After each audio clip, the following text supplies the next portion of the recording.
Salut à tous, c'est Hugo de la chaîne NSS. Cette année, je vous ai présenté plein de vidéos où je vous présentais à chaque fois 3 tips, 3 secrets, 3 techniques. Et celle-ci sera la dernière de l'année de ce format. Premier tips, et techniquement il y en a 2 en 1, sachez que vous pouvez mettre en grand chaque panneau de votre interface. Alors pour ça, il y a 2 techniques, soit vous faites un double clic sur le nom du panneau, ou alors vous appuyez sur la touche U avec un accent de votre clavier, mais vous pouvez également mettre votre image en grand. Pour ça, c'est pas compliqué, vous avez un bouton juste ici, vidéo plein écran, et donc comme ça, ce sera plus intéressant pour lire votre vidéo avant l'export final. Et si vous voulez quitter cette présentation-là, il vous suffit d'appuyer sur Échappe. Deuxième technique, alors là, comme vous le voyez, il y a un énorme trou au milieu du projet. J'ai fait exprès qu'il soit bien visible. Mais imaginons que vous ayez un projet relativement complexe et qu'à un moment donné, il y a peut-être potentiellement un ou plusieurs trous qui se sont glissés dans votre timeline. Alors vous n'avez pas forcément le temps de bien regarder dans le moindre détail où est-ce qu'un trou a pu se glisser. Donc pour vérifier ça très rapidement, vous allez aller en haut de votre écran, dans Séquences, vous allez développer Atteindre l'espace et à partir de là, vous allez pouvoir choisir l'option qui vous intéresse. Soit vous allez vérifier dans la séquence, donc c'est-à-dire sur l'entièreté de votre montage, soit sur la piste qui est sélectionnée.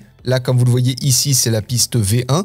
Donc le trou sera vérifié sur la piste V1 uniquement. Donc pour le coup, personnellement, je vous conseille de sélectionner la séquence. Et donc typiquement, si j'appuie sur Suivant dans la séquence, la tête de lecture est venue se placer directement à l'endroit où il y a un trou. Et donc j'ai pas besoin de le chercher pendant des plombes. Et enfin, quelque chose qui peut paraître relativement banal, mais ne vous méprenez pas, ça a bien plus d'importance que ce que vous pouvez croire, ça va être l'option Rechercher dans le panneau projet. Bon, on se dit jusque-là, rechercher un élément, c'est pratique certes, mais c'est pas non plus extraordinaire. Ce qui est hyper intéressant, c'est que vous allez pouvoir choisir une colonne. Alors une colonne, c'est un motif de recherche, c'est en gros quel paramètre va être associé à l'élément que vous recherchez pour le retrouver plus facilement. Et quand vous développez ça, vous vous rendez compte que vous avez énormément de possibilités. Donc ça, pour le coup, c'est très intéressant. Et ensuite, vous allez pouvoir choisir l'opérateur, c'est-à-dire quelque chose de plus précis que la colonne elle-même. Là, la colonne, c'est libellé.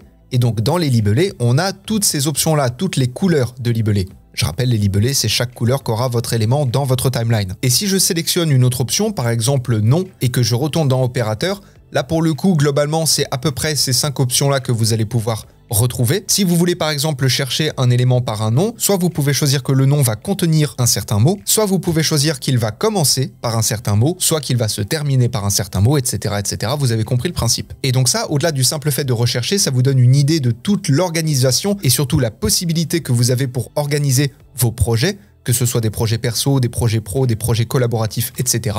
Et c'est vraiment un outil qui est hyper intéressant. Bref, voilà, comme je vous l'ai dit, c'était le dernier 3 tips de cette année. Peut-être qu'il y en aura d'autres plus tard et tout du moins ce sera beaucoup plus que 3 à mon avis. Et en attendant les prochains tutos, apprenez, utilisez et progressez dans vos montages. Je vous fais des bisous et à plus.